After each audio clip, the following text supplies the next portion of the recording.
You want to talk about crazy Republicans? There's a guy named Pat Rogers. He's on the Republican National Committee. He's one of their leaders. He sent an email to Susana Martinez, who's the Republican governor of New Mexico, saying that she dishonored her office. Why? Turns out she met with Native Americans.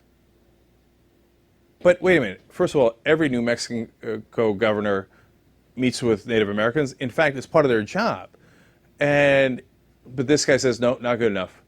He says that if her opponent in the Republican primary, Colonel Alan Wee, had won, he would, quote, not have dishonored Colonel Custer in this manner. Oh, we're back to Colonel Custer? We're back to Colonel Custer. That's who we're back to. How could you have dishonored him when the Native Americans killed him when we had a war with them hundreds of years ago? I mean, you want to talk about frozen in time. I thought these guys were frozen in time in the 1950s. It turns out they were frozen in time in the 1850s. He says the state is going to hell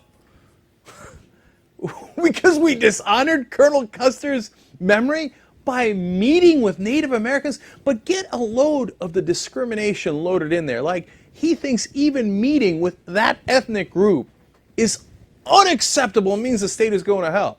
So if you're a Native American, this Republican leader thinks even seeing you, meeting you, is an act of betrayal of some dude from the 1800s.